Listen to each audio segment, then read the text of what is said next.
WhiskyJason here, whiskey from the viewpoint of an American over here in Germany, often tasting rare and exotic whiskeys. Today I have a Basil Hayden 8-year-old, which means it was before 2014. That's when they got rid of the age statement, started calling it patiently aged. This is probably 2007, according to my research. This is the 2022 bottle that I just bought this year. The new design here of Basil Hayden. Both of these are 40% ABV. Both of these have the same mash bill. 63% corn, 27% rye, high rye mash bill, 10% malted barley. This costs over here in Germany at the moment 40 some euros. This I bought on auction with the auction fees of 50 some euros. So, what is the better value for money? The new one or the old one? Well, you can guess. So, now Basil Hayden, as many of you know, 1994 is when the small batch series actually arrived in the scene. We had Booker's, yummy. We have Baker's, good, single barrel now. We have the Knob Creek, once again 9 year of age, was patiently aged a while ago. And then we have the Basil Hayden. Now, look at this old bottle. First of all, we have the bib is what I call that here, right? This looks like the art project of an art student. It's like, okay, we can put the bib over there. We have a little bit of a collar made out of copper, and then this is going to be my art project. It's not wrong, but it's not wow. This always catches someplace, always rips and so on, so I'm not a big thing. So this is not a tax stamp. Should replicate a tax stamp, but it's not. It's just a little thing there. And look at the foil. Now here we had the plastic shrink wrap. Here we actually had some old like aluminum foil on here. Now, luckily the cork has not disintegrated, has not been damaged. It's very, very good. I actually bought this on an auction site, 50 euros, can't complain. I bought this online here just recently, a couple weeks ago, 40 euros. Can complain a little bit. Oh, I've already poured some. Sorry. I like the design of this better. All right, I do like the cork, how it's beveled. I do like the little neck label up here where we have Booker's no signature. I love the fact that we have in gold print the DSP number, DSP Kentucky 230, which means it's distilled and bottled in Claremont, Frankfort, Kentucky. At the artfully aged is what it still is. Artfully aged, not patiently aged. Knob Creek used to patiently. Now we have artfully aged at the James B. Beam Distilling Company. There's a lot going on here, but I think the bottle design has improved over the ages. Now, has the spirit, has the distillate, has the juice also improved over the ages? Don't expect it. All right. So 2014, they got rid of that nice little 8 over here, and they just replaced it. So this is my very, very first bottle of an 8-year-old Basil Hayden ever. All right. So even when I started reviewing, they had no age statements. They looked like this. The little 8 was gone. And so a friend of mine pointed out the fact, hey, Jason, you can get an 8-year-old online for a fairly decent price for 50 euros. It's like, all right, I'll go buy one. I'll go just do a comparison and see what has changed here. Now, first of all, the first thing I notice is the color. This is a hue lighter, the new stuff, than the old stuff. Now, it could be old bottle flavor. No. It could be the extra added age in the casks. Yes. So I personally have the conspiracy theory, the assumption that, let's say this is literally 2007, like I calculated, like I looked up and researched. So it's 8 years old, so it was manufactured, distilled 1999. So 1999 versus, this is maybe 6 years of age, so that means here 2022 is when they did it, so 2018. Almost 20 years later. The way they make barrels today is almost the same, but the amount of barrels they're putting out has, I'm going to say, quadrupled since in the last 20 years. The production capacity of Kentucky whiskey has more than doubled in that time. I'm going to say almost quadrupled. And so we need just as many. We need more casks, and we have many. We never did double oaks. Yeah, so even need those double casks now. This is amazing the amount of casks that America is producing, and so we don't have the as often as we used to air dried in the lumber yard casks, the staves. Over here, now I do know, at least I've been told, I don't know if it's true or not. Just go to Jim Beam White Label, the same mash bill that we have with Baker's, Booker's, and so on. They put that stuff in some of the cheapest casks you can find, at least the White Label. The high rye for the Basil Hayden and for the Old Grandad, exact same mash bill, 27% rye, 63% corn, 10% malted barley. Those actually go in somewhat a little bit better, higher quality casks than the cheap stuff, I was told. Don't know if it's true. Um, so the casks have changed somewhat. They have to be much quicker, cutting down trees at a much faster rate than they used to. They're producing at a much faster rate. That's just one of the facts of life, that probably the bourbon of today does not have the same quality of the bourbon of yesteryear, at least when there's an age statement on it. On the nose, this transport me back many years ago when I started drinking bourbon, and I was like, oh yeah, I get Cracker Jack. I get this caramel popcorn. I get brown sugar. I get pecan nut. I get a quintessential bourbon experience with a high rye moment. Very nice. A little bit of allspice. Nice. I go over here to my new Basil Hayden. Don't say Basil. It's Basil now.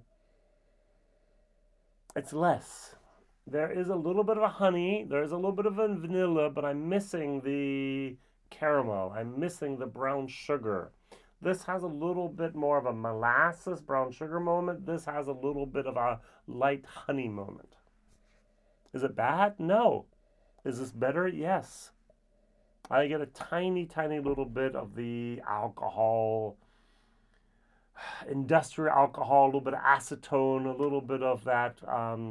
We over here in Germany always talk about when we do model glue and that model glue moment. All right. So, yeah. Ah, darker, richer, more elegant. Nice. So, I'm going to try the 8-year-old first and then go over to the no age statement. Cheers.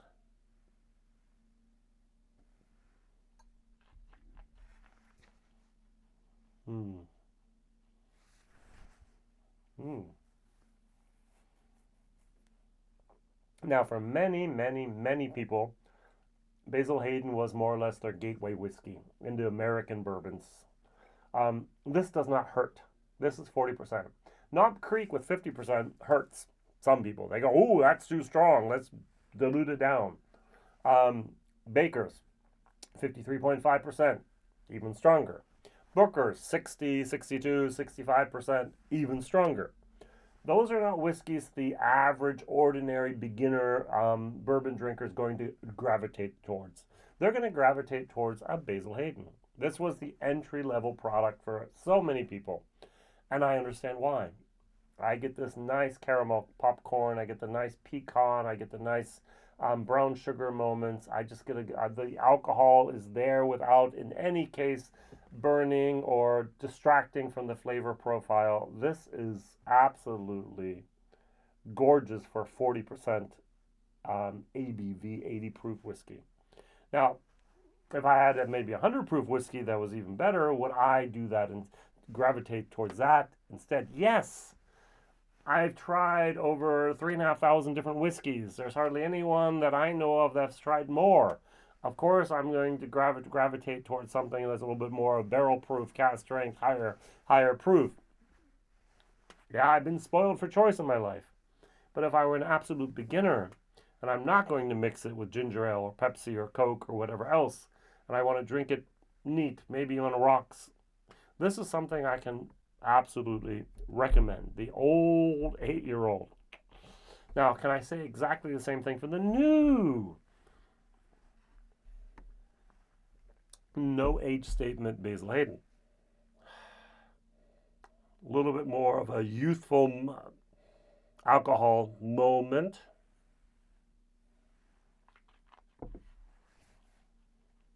Mm-hmm.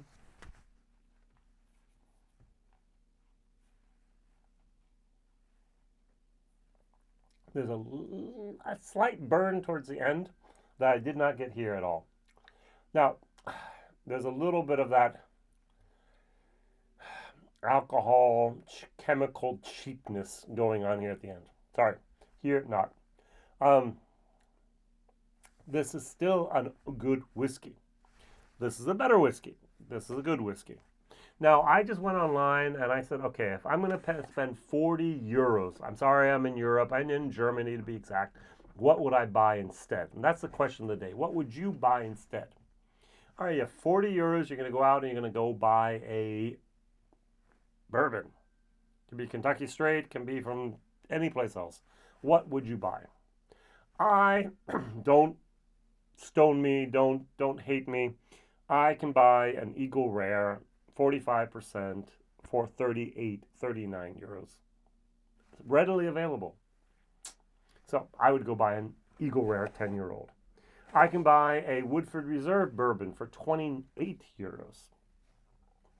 Would buy that instead. I can buy a Four Roses single barrel 100 proof for 34 euros. Amazing. I can buy a Wild Turkey 101 for 25 euros. I can buy the standard Buffalo Trace, 22 euros. I can buy Wild Turkey Rare Breed, 58.4% ABV for 40 euros and cheaper. I can get a Rare Breed, and this costs more at the moment online than Rare Breed. Something's wrong.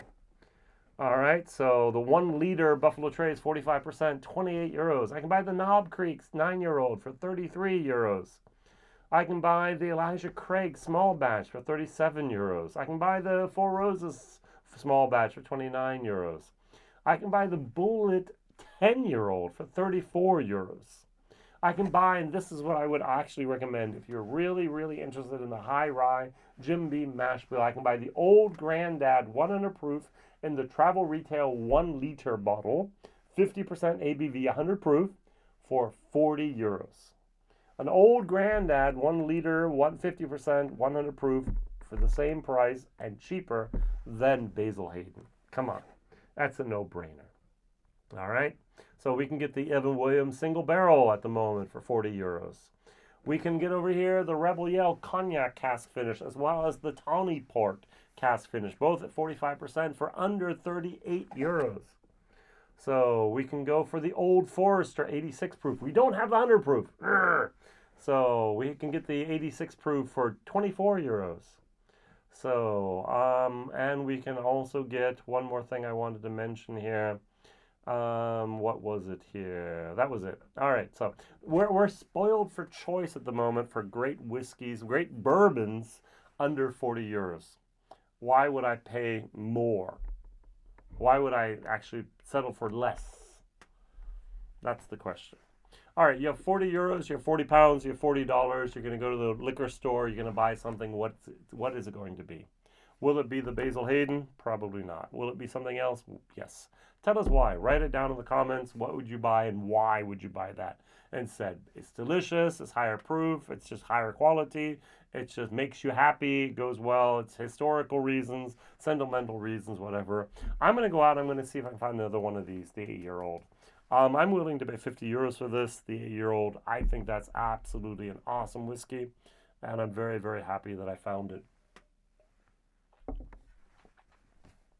I wish all of you and all of yours just a very, very safe time, and that you can maybe find it dusty out there, maybe find an old bottle someplace.